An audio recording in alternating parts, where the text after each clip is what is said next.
Assalamualaikum warahmatullahi wabarakatuh. Waalaikumsalam warahmatullahi wabarakatuh. Halo. Hai. Halo. Selamat pagi anak-anak. Baik, guru. Apa kabar? Alhamdulillah, masih semangat. Allahu Akbar. Nah, sebelum belajar kita harus berdoa. Yang pimpin doa hari ini Ibu tunjuk Gio Kahawa. Maju ke depan memimpin doa.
Tepuk semangat.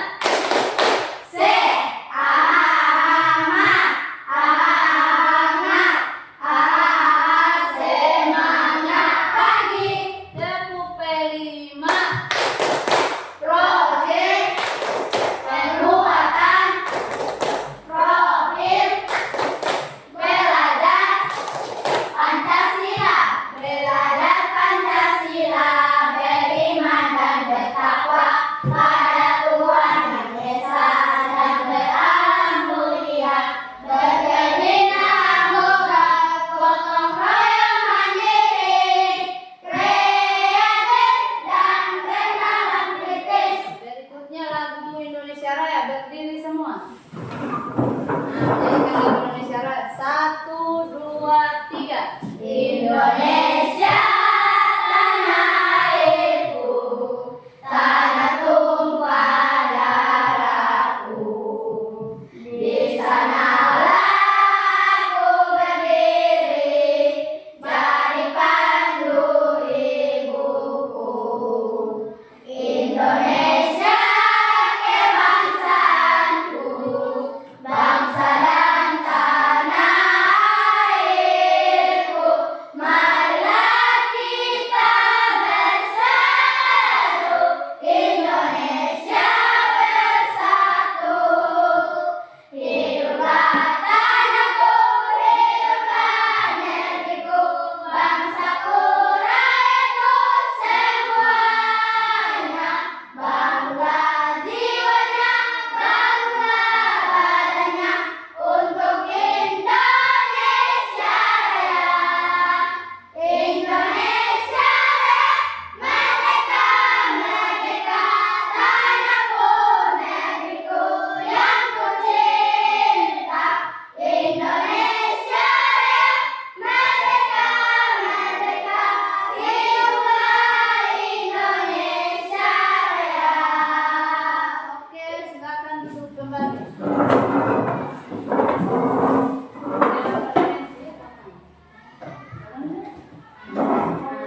Delapan dimensi profil lulusan. 1, 2, 3. Delapan dimensi profil lulusan. Satu, iman dan takwa pada Tuhan. Kedua, kerendahan dengan bernalar kritis. Yang keempat itu kreativitas. Yang kelima itu kolaborasi. Yang keenam itu kemandirian. Ketujuh kesehatan.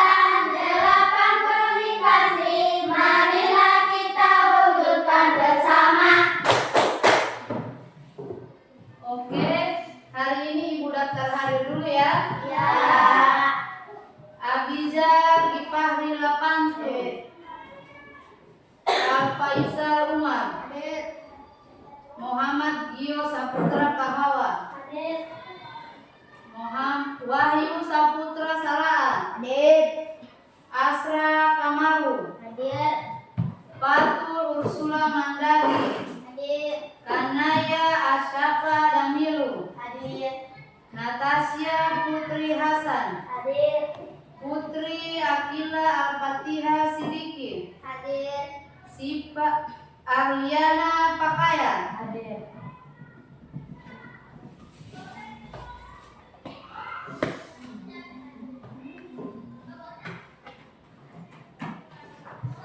Nah, Ibu mau bertanya, apakah anak-anak tahu mie kemasan? Mie kemasan itu mie bungkus yang dibeli di warung-warung yang ada mie sedap soto, apalagi mie goreng, ada juga yang mie cup yang cara beli ini cup pop mie. Di belakang kemasan itu ada apa? Ada cara memasak itu apa saja itu cara memasak? Benar direbus, apalagi? Menuangkan sambal, apalagi? Menuangkan lagi di mana? Di piring. Jadi hari ini kita belajar tentang dekomposisi dalam berpikir komputasional. Tujuan pembelajaran hari ini adalah 1. Menjelaskan pengertian berpikir komputasional. Yang kedua, menjelaskan konsep dekomposisi. Ketiga, menerangkan strategi dekomposisi dalam memecahkan masalah sederhana secara berkelompok. Nah, di sini Ibu akan tampilkan video pembelajaran tentang apa itu berpikir komputasional. Di sini Ibu akan tampilkan video ya. Jadi disimak baik-baik apa itu hasil video yang Ibu akan tampilkan ya.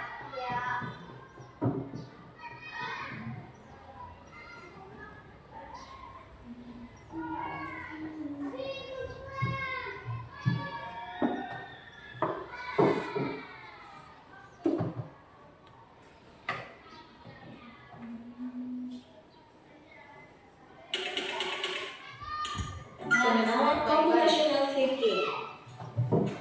Hai teman kece, coba tebak apa artinya computational thinking atau berpikir komputasional? Adakah yang bermata jeli dan melihat kata komputasional di sini? Jadi mungkin ada hubungannya dengan komputer yang dapat diselesaikan dengan cepat dan tepat. Tapi ternyata berpikir komputasional juga bisa dilakukan tanpa komputer dan tanpa internet loh. Malah sebenarnya kita pun sudah menerapkannya dalam kehidupan sehari-hari. Mulai dari thinking. Hai teman kece, coba tebak apa artinya computational Simak thinking? baik-baik video tentang komputasional. Adakah yang bermata jeli dan melihat kata komputasional di sini? Jadi mungkin ada hubungannya dengan komputer ya? Iya, betul sekali. Jempol buat kamu yang sudah menebak dengan benar. Berpikir komputasional adalah proses berpikir untuk menyelesaikan masalah dengan efektif dan efisien. Dalam ilmu komputer, proses berpikir ini dilakukan sebelum mulai menulis coding atau pemrograman. Jika sudah direncanakan dengan baik, maka coding yang ditulis akan sesuai dengan kebutuhan dan dapat diselesaikan dengan cepat dan tepat.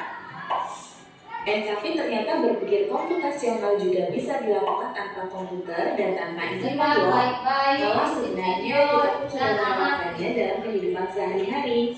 Mulai dari membuat studi, mencatat ringkasan pelajaran, hingga menyiapkan tas untuk sekolah besok. Wah, kalau kita sudah bisa menerapkannya setiap hari, berarti kita semua sudah mahir dong. Belum tentu. Contoh-contoh tadi kan menerapkan berpikir komputasional pada masalah yang sederhana. Masih Seperti misalnya mengatur keuangan bulanan, apa yang harus dilakukan kalau kamu tersesat di tempat baru, hingga memilih jurusan dan karir. Lalu yang lebih penting lagi, ketika kamu dewasa nanti, kamu akan menghadapi era industri 4 dan bahkan 5.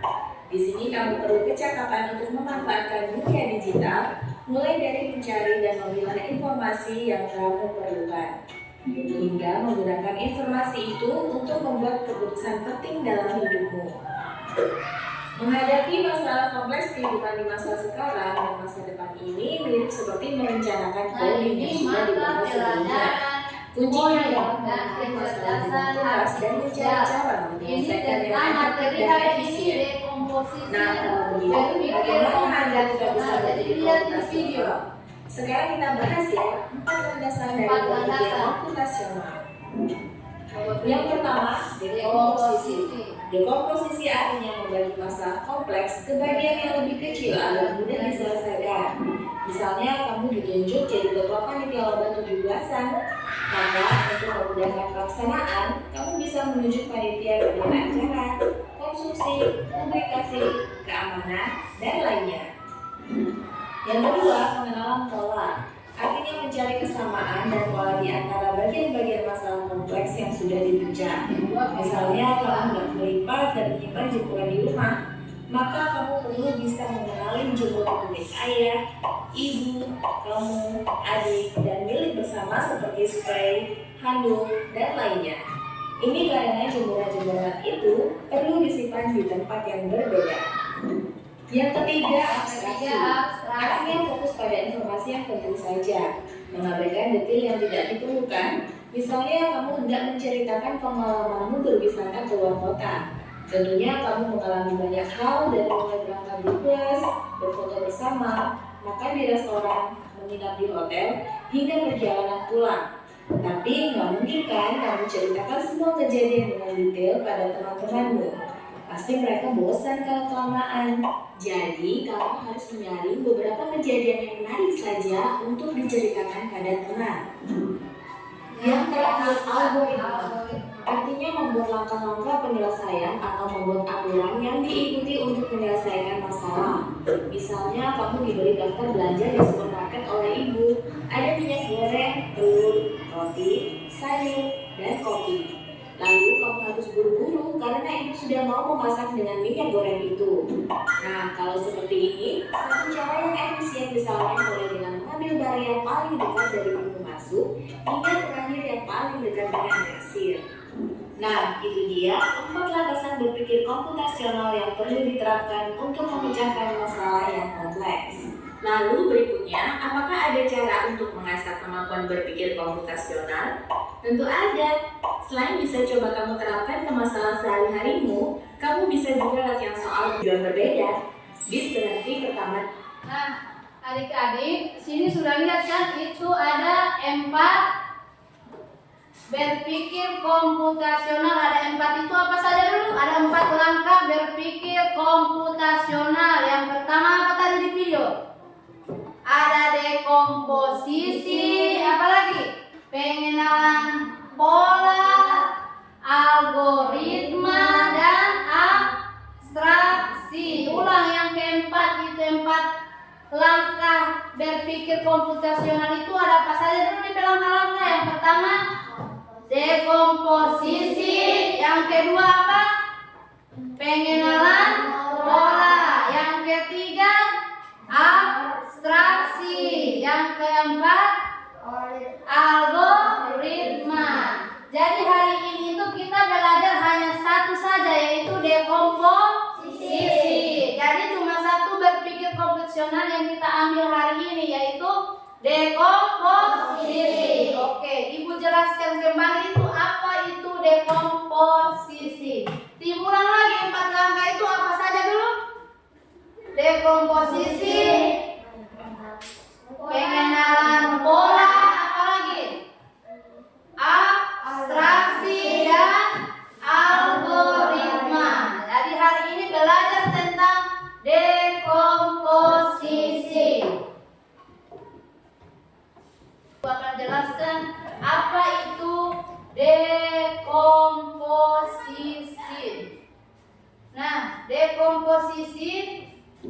Dekomposisi dalam berpikir komputasional. Ada 4 tadi kan berpikir komputasional, yang diambil hanya 1 yaitu dekomposisi. Jadi dekomposisi itu, sini dulu, apa itu berpikir komputasional? Berpikir komputasional adalah proses berpikir untuk memformulasi masalah dan solusinya secara efektif. Ada 4 dia. 1, formulasi masalah. Yang kedua apa?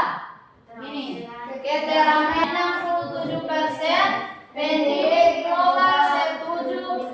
BK penting untuk kesuksesan siswa. Yang keempat, 4 pilar utama ada dekomposisi, pengenalan pola, abstraksi, algoritma. Jadi kita belajar hari ini tentang apa? Dekomposisi. Berikutnya, konsep berpikir komputasional. Yang pertama, berpikir komputasional adalah konsep bagaimana menemukan masalah yang ada di sekitar kita, memahaminya, kemudian mengembangkan solusi yang inovatif dengan bantuan perangkat teknologi apa? Contoh dari berpikir komputasional. Misalnya kita memiliki apa ini? Sepeda. Permasalahannya adalah ketika sepeda dikendarai terdengar bunyi apa? Tak, tak, tak, secara berulang, dan semakin cepat terdengar saat sepeda bergerak. Dengan teknik apa ini? Dekomposisi dapat diselesaikan dengan memecah persoalan menjadi berikut. Yang pertama apa? Apa penyebab dari bunyi tak, tak? Nah, di sini apa itu dekomposisi? Nah, kita artikan apa itu dekomposisi. Dekomposisi artinya memecah masalah besar menjadi bagian-bagian kecil agar lebih mudah diselesaikan. Ibaratnya seperti kita menyusun parsel. Kita tidak menyelesaikan semuanya sekaligus, tapi satu demi satu bagian. Nah, di sebelah ini, di sebelah gambar ada gambar apa ini? Ini namanya menyusun parsel. Ini kan ibaratnya seperti kita menyusun parsel. Parsel itu masih terpisah-pisah di punya gambar. Baru orang mau kasih satu, itu namanya akan memecahkan masalah dari yang besar menjadi bagian-bagian kecil. Contohnya ini, parsel bangun jalan menuju sekolah. Dan ini bantu bis sekolah untuk sampai ke sekolah. Pilih bagian jalan benar dan selesaikan jalurnya. Ini kan ada mobil, ini kan DP jalan, baru dia menuju ke sekolah. Di sini ada kepingan, gambar apa ini? Jalan. Ini masih tak keping. Jadi dia mau kasih susun menjadi apa ini? Menjadi jalan yang ini. Mau kasih bagus susunnya menjadi jalan yang bagus, mau jadi kasih satu. Jadi ini namanya menyusun parsel. Ini yang dinamakan dekomposisi. Memecahkan masalah besar menjadi kecil. Nah, seperti ini menyusun parsel. Berikutnya lagi, mengapa dekomposisi itu penting? Yang pertama apa? Mengurangi kompleksitas. Masalah besar menjadi lebih mudah dipahami. Kedua, memfasilitasi solusi. Setiap bagian dapat diselesaikan secara terpisah atau paralel.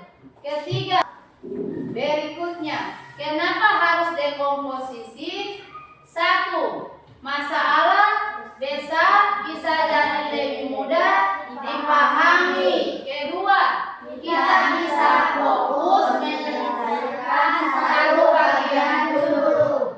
3. Hasil akhirnya jadi lebih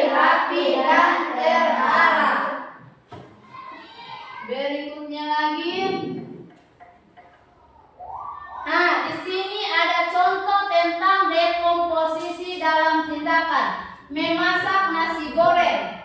Di sini ada yang sudah pernah memasak nasi goreng? Cuma melihat orang tua memasak nasi goreng, cuma melihat orang tua kan? Nah, di sini memasak nasi goreng itu ada DP langkah-langkah memasak. Macam tadi memasak mie, ada DP langkah-langkah pertama. Itu DP bahan-bahan, itu namanya dekomposisi. Itu DP bahan-bahan ada apa ini?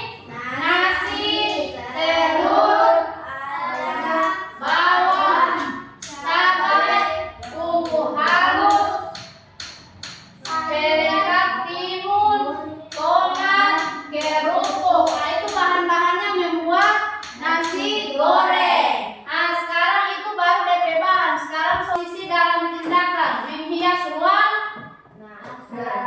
Menghias ruang kelas. Menghias ruang kelas itu ada DP langkah-langkah. Yang pertama apa dulu? Bersih-bersih. Yang kedua, membuat dekorasi. Yang ketiga, menempelkan dekorasi. Yang keempat, menyusun kursi. Begitu ya, itu namanya dekomposisi, memecahkan masalah besar menjadi masalah kecil. Nah, di sini ibu sudah bagi kelompok menjadi 3 kelompok. Di sini akan mengerjakan lembar kerja. Nanti ibu jelaskan.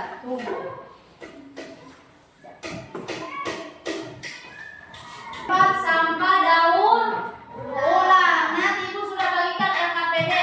Cocokkan gambar dengan tempat sampah daur ulang. Lihat di gambar. Ada yang tempat sampah khusus untuk sampah apa? Kertas. Yang kedua ada tempat sampah khusus plastik. Yang ketiga kaca. Yang keempat organik. Nah, di atasnya itu ada macam-macam daur ulang sampah. Nah, ini digunting ya, digunting semua ini digunting. Baru setelah digunting, ditempelkan mana itu yang sampahnya yang kertas, tempel di situ di tempat sampah yang kertas. Baru mana yang plastik, taruh di tempat sampah yang plastik. Mana yang DP sampah kaca, jadi taruh di tempat sampah yang kaca. Mana yang macam apel, pisang, itu bahan-bahan organik digunting ya, digunting. Itu sama juga macam buku apa itu bahan organik. Kertas. Kalau buku dia termasuk di sampah apa? Bukan dia kertas, jadi dia mau kasih masuk di tempat sampah yang apa? Kertas. Pokoknya tuh isi mana yang mau ditahu itu plastik.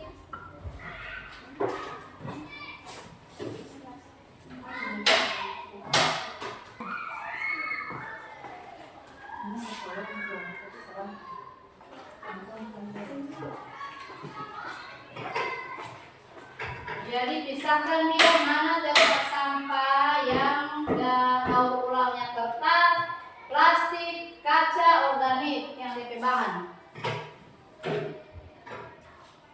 Jika yang baru paham boleh bertanya kembali sama si ibu guru.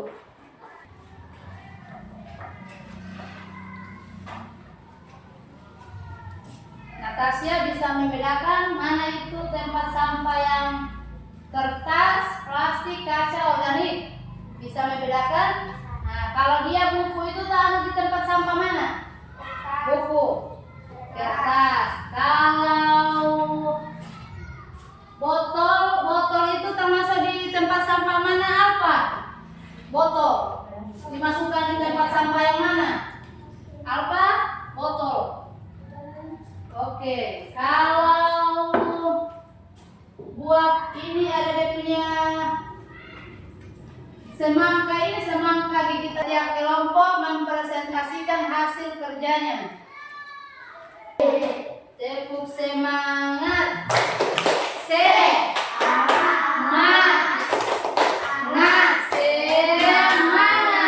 Ulang, tepuk semangat.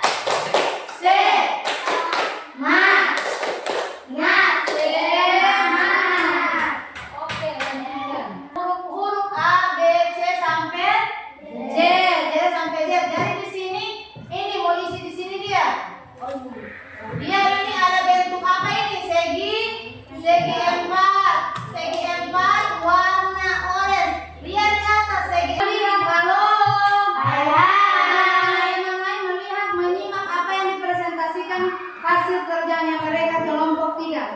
Dari yang pertama.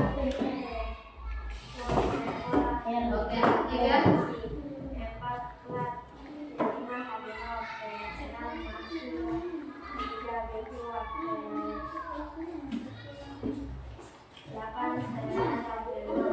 Oke. Oke. Beri tepuk wow. Tepuk wow. Kasih W. Kasih O. Kasih W. Dari kertas, tanpa kertas apa saja? Apa lagi? Nah, dari plastik.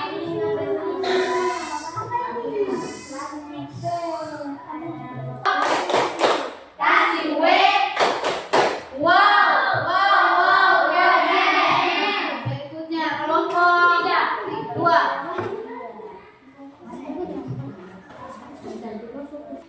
Oke, untuk kelompok 2 kita beri tepuk wow, tepuk wow. Kasih W, kasih O, kasih W. Wow, wow, wow, keren. Nah, anak-anak jadi sudah tahu ya apa dulu itu berpikir komputasi komposisi. Dia itu rumput. Ada apa lagi? Ada pengenalan pola, ada apa lagi? Abstraksi dan algoritma. Nah, ibu tanya lagi. Ibu tanya apakah dekomposisi membantu menyelesaikan masalah? Halo, apakah dekomposisi pembelajaran tadi bisa menyelesaikan masalah? Bisa. Dari masalah besar menjadi masalah kecil. Nah, kita bisa simpulkan bersama-sama apa itu dekomposisi.